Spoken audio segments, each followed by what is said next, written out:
All right, so I'm gonna give you guys one of the biggest hacks you have at your disposal as a drug-free lifter. So I actually learned this the hard way because back when I was getting into fitness, back when I started training, I'm 18 now. I've been training since I was 12 years old, and one of the biggest fucking mistakes that I made was that I was so focused on being shredded all the time. This guys is a detrimental mentality when you're a drug-free lifter. If you're okay with just having kind of a swimmer's physique and you just kind of want that like you just want that lean and kind of angular look, then that's totally fine. You can focus on just staying lean. But if you actually want to build a respectable natural physique and you want to get close to your potential, like you actually want to reach your muscular potential and you don't want it to take like fucking 15 years and you actually want to get there in a timely manner, you're not going to want to stay shredded all the time. And by no means am I saying that you're going to need to get fat because that's not the case. And actually, if you get too fat, you're actually not in as much of an anabolic environment for muscle growth. But at the same time, if you're too lean, you're not in the anabolic environment to be gaining muscle at the fastest rate possible. So one of the biggest hacks you have at your disposal as a natural lifter is just letting yourself get a little bit bigger. You like put on a little bit of fluff. Like I don't know if you guys can see, but I live in Canada. I live in Ottawa, and right now it's winter time. And there's absolutely no point in me staying shredded right now. There's really no point. And if you guys live in like a colder climate, like one of the best things you can do is like come fall each year, go on a bulk, go on a lean bulk. And I don't even like using the term lean bulk that much because it kind of implies that you're not really gaining any weight. But you're gonna have to gain weight to actually gain significant amounts of muscle mass. So once I accepted this reality, guys, my fucking gains exploded. Exploded. Like I used to worry about staying shredded. I couldn't crack a fucking 175 for 5 bench press. Literally, I could not get past it. And once I started allowing myself to actually bulk and put on size and gain weight, like I exploded. My mass and strength gains absolutely exploded. Because here's the deal: once you're out of the beginner stage of lifting, you're gonna need to put on weight to gain muscle and strength. So anyone who tells you like, yeah, you can eat at this tiny little calorie surplus and you're gonna be able to gain just the right amount of muscle each month, it never works out like that. It never works out like that.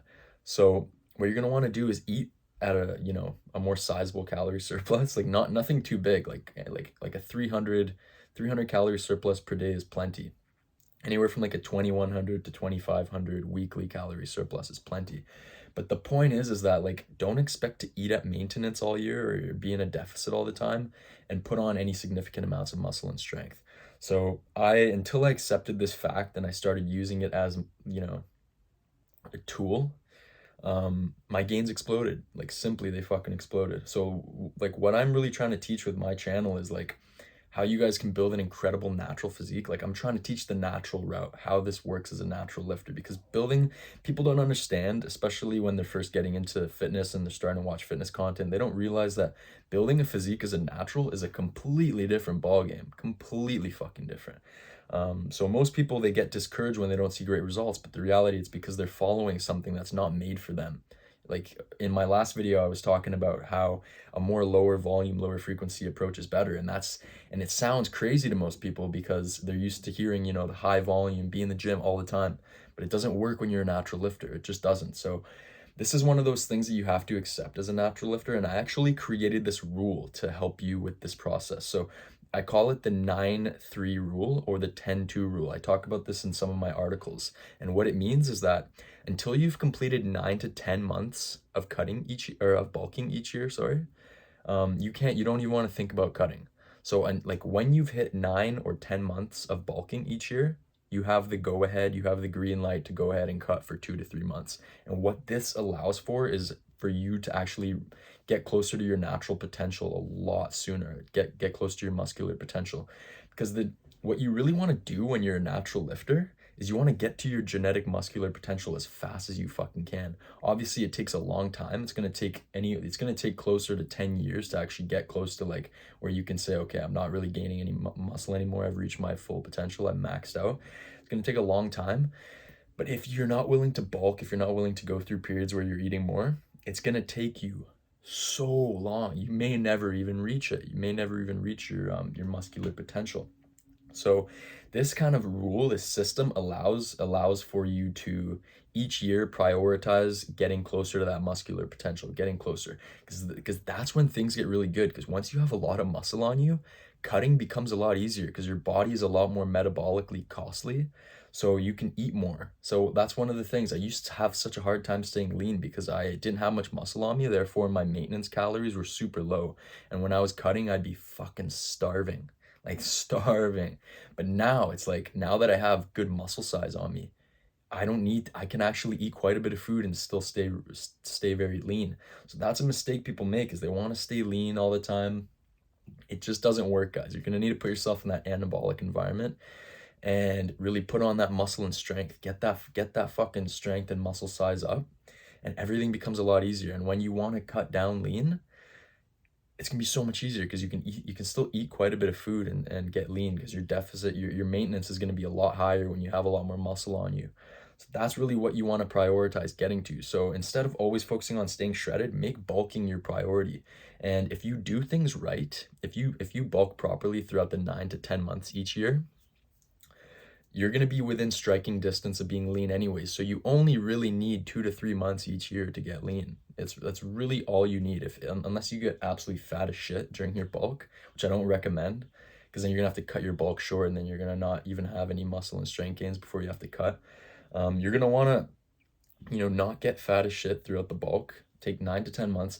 And the reality is, guys, like, unless you're like a fucking surfer, you're like a lifeguard on like a hot beach or something year round, like a lot of the time you have your clothes on anyways. And when I was staying shredded all the time, I didn't even look like I fucking lifted. Like, let's be honest, guys. Let's be honest. If you don't have a lot of muscle and strength on you, if you're not like taking time to bulk, no one's gonna ever know you lift until your shirt comes off. And the reality is, well, how long is that period of when you're gonna take your shirt off? Because as I said, I live in Ottawa. Fucking 8 months of the year here is winter. So literally maybe 2 months, I can take my shirt off and show the shreds or whatever the fuck. It doesn't even matter. Most of the time, I got my fucking shirt on, got clothes on, and I want to look bigger, so that like, and my gains explode when I change my mentality. So that's the biggest takeaway from this video, guys. Like, the biggest hack you have is, like, be okay with a little bit of fat gain and prioritize bulking. Bulking is your friend as a natural lifter. Despite what most people say, I'm not going to name names, but there are guys who are like promoting staying shredded year round. But it's going to just be an illusion. Like, your physique is an illusion when you're shredded. You put, like, a lot of like fit guys in the fitness industry, they'll put a little bit of muscle on your shoulders, your upper chest, this and that, your traps, and it'll give this illusion that you lift. It'll give this illusion that you're like big, but only on camera. When you're in person, these same guys are fucking swimming in their shirts. They're swimming in their shirts, okay? That's just the fact of the matter. You want to get to the point where you're walking down the street, someone looks at you, they're like, yeah, that guy fucking lifts. Like, if you want to get to that point, like, you're gonna have to bulk. Like, you're gonna have to take periods each year to eat in a calorie surplus, put on weight, put on muscle, put on strength. And who in the holy fuck doesn't want an excuse to eat more calories, lift heavy weights in the gym, put on that size, put on that strength. Like, come on, guys. It's fucking awesome. Simply fucking awesome. So that's really it, guys. That's it for this video. If you guys enjoyed this, let me know in the comments below. You guys can check out my I'm a lot more active on my blog. I'm gonna start posting more videos now. But I'm gonna do some more full workout content, because like some of my followers have been requesting that I do more full workout videos instead of training in my grandma's basement, which is not a good sight. I'm gonna take you guys to the gym with me. We're gonna do some full workouts so you guys can see how this shit looks in application. And this is my kind of approach. And yeah, as I said, my blog has a lot more content. I have a ton of fucking articles on there, ton of valuable content. You guys definitely should hop on my mailing list as well, because I send out actionable content each week. Really good shit. So yeah, talk to you guys next time. Take care.